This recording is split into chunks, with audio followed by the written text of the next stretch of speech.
Suits and Dudettes. Good morning, guys. Welcome back to the channel. Welcome back to the vlog. So, what happens after college? I think a lot of players have this question in the back of their mind for many years, but don't want to embrace it just head on and have an answer because it's a little scary not knowing what lies after college and the choices and opportunities you have to extend your career after you graduate. I was very confused when I graduated college back in 2018.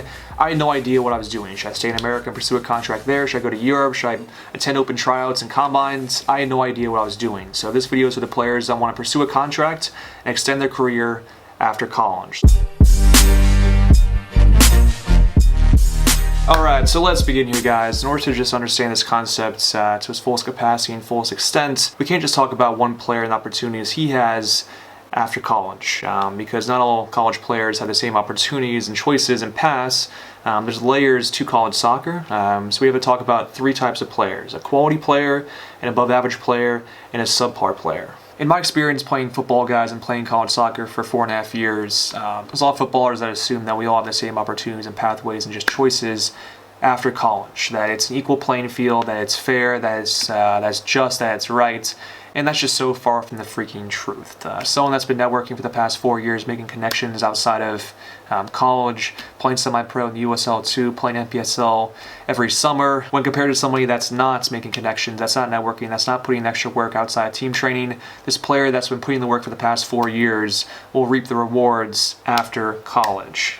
So college is what you make it, guys. You have to put in the work, you have to put in the time and effort outside of team training in order to really just improve to your fullest capacity and fullest potential. So in my experience, there's three players that are on most college rosters, college teams, and really just any team in general across the world.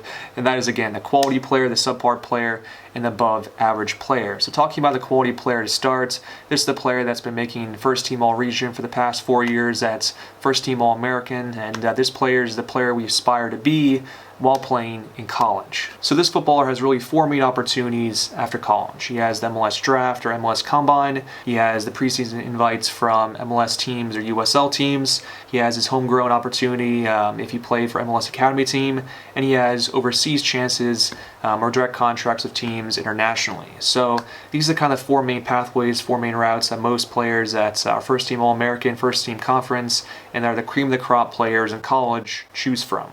So kind of talking more about just the opportunities for the quality player in greater detail, more specifics.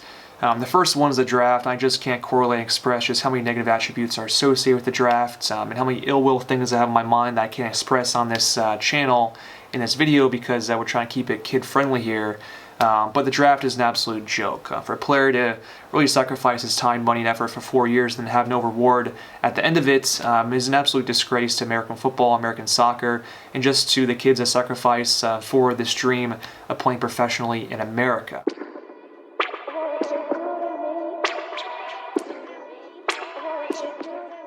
And what do I mean by no reward? What's that mean, Spencer? It's not very specific. I mean that outside the top 10 draftees in the draft itself, you're not guaranteed anything. It's just invites to preseason, which isn't bad. It's an opportunity to showcase yourself and gain a contract. But again, after sacrificing 4 years of your prime adult life, just to have an invite to preseason or a tryout doesn't do that time and that money and that effort justice, in my opinion. And when you compare it to the NBA draft, the NFL draft, and the MLB draft, it's just a joke. I get it, it's just based off ad money and TV deals and what MLS can afford to pay players at this moment in time, but to hype the draft up as much as they do and to give players basically nothing in return just doesn't do college footballers justice, in my opinion. So in my opinion, guys, if the opportunity is there, if you're a quality player coming out of college and the chance is there to play in Europe, I would say seize that chance. If you're not in the top 10, I would say playing the USL isn't the best route for you personally. I've heard from many players that's kind of a dead end, but if you can play in Europe's top 5 football countries and play at a high level there for a few years, it's a lot easier coming back to America with that experience and then transitioning to the MLS.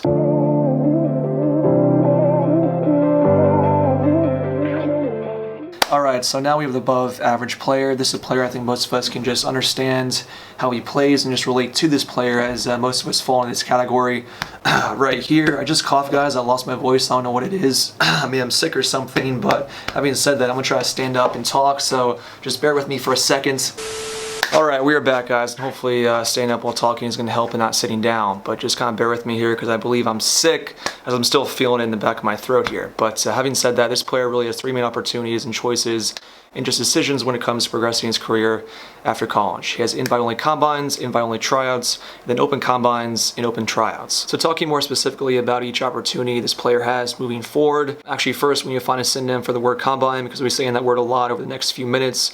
So we'll say that events and combine are synonymous, but the best event or combine outside the MLS combine is either Ventura, Path to Pro, or Midwest. I believe Path to Pro and Ventura are open combines, and just the Midwest combine is closed or just invite only. You guys can fact check me on that, but I believe just the Midwest combine is invite only. But there's tiers and levels to combines. An open combine is very different than a closed combine, not just from a money standpoint, but just from a coach's standpoint, who's watching and who's attending. And there's a lot more open combines out there that we'll discuss for this subpar player and how those options aren't the best and my experience with those as well. But in my opinion, these three events or combines are the best events or combines outside of the MLS combine. That was confusing, I know, but you guys can just replay that and it should make sense. And then we have open trials. Open tryouts with USL teams, NPSL teams, or even in Europe. Personally, guys, I'm not a big fan of this one, but a lot of players approve of it. They think it's a good option to progress and to get noticed and get scouted. But for me personally, I don't think it's worth the time, money, and efforts, but it has proven to be effective over the years. So a lot of new teams coming into existence in America, and they're having open trials, and it's a good chance to get noticed when there's nobody on the roster. So that's an option. And then talking more about the closed tryouts, this is kind of the same thing most quality players will have as well when it comes to something after college. And it's more just to a lesser extent for the above average players. It's still there, but just less above average players will have the same chance as a quality player will. But having said that, guys, these four main options are what most above average players will choose from when trying to pursue a contract after college. Yeah. Alright guys, so we have made it to the subpar player. This is a footballer that really just resonates inside of me and that I can really understand and correlate with and connect with because I was this player in 2018 that had no connections, that was in the same situation as these players are in right now. It is frustrating and scary because you have no idea what your future holds. The opportunities you have aren't great.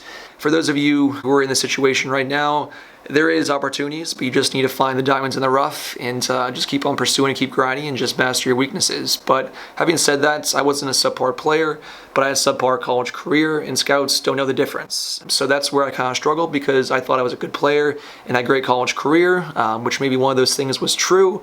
But having said that, you have to know your weaknesses, you have to know what your strengths are, and my strength was not playing college soccer. I had a lot of injuries, I had a lot of things that held me back from having a good college career, and I thought playing for three better schools would help me out when it comes to playing professionally, but it didn't. So having a mentor can really help you out when it comes to just understanding where your strengths are. And I had no mentor coming out of college. I had no one really guiding me in the right direction.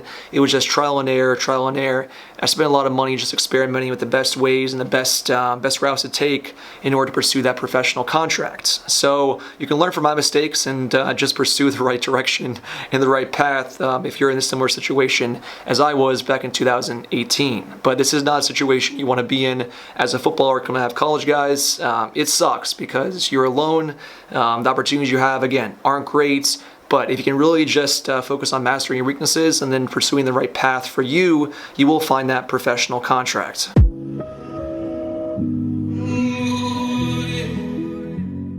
So what are your options as a subpar player coming out of college? Well, 1, you have open trials, 2, you have open combines, and 3, you can play semi-pro, lower league in Europe or in America. So talking about these options, these opportunities in greater detail, it's hard enough for someone that's quality and that's above average to receive any recognition from a club or a pro scout during an open trial. So the first option for subpar players is open trials, and it's not the best option in my opinion because most of these players need a lot more development before they sign their first pro contract.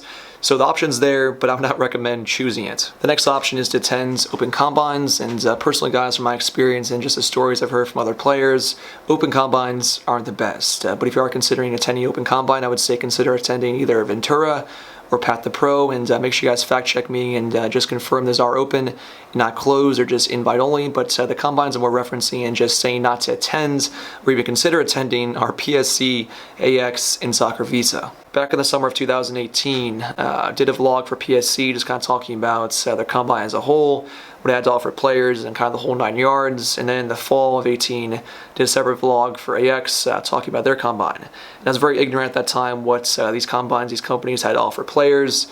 I should have known better, but having said that, you learn through trial and error and through experience what companies are the best for players to progress professionally. And through experience and through a lot of failure, found out that AX and PSC are not legitimate. They put themselves first over the player, they overcharge players, they take advantage of players' ignorance, and I have no respect for those kind of companies. And I swear to God, guys, in the next 10 years, I'm gonna put all these spammy fucking companies out of business. And if you guys know what NPC means and what it stands for and what it represents, then you guys know what's coming in the next 5-10 years. And it's gonna be 100% fucking free.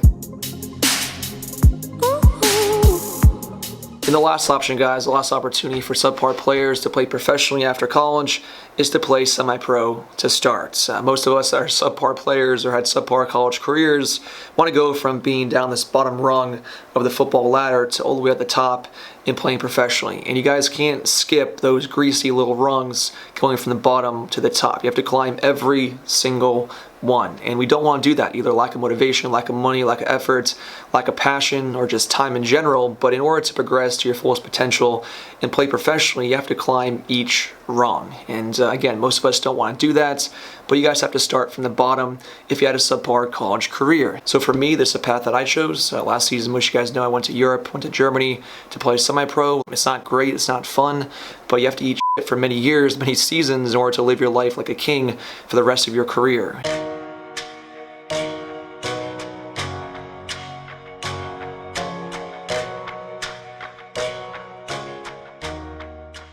But again, guys, you can't go from being a subpar player or having a subpar college career to being at the top of the football ladder in one fell swoop. The moral of the video is this right here. You have to climb every single rung of this imaginary football ladder in order to sign that professional contract.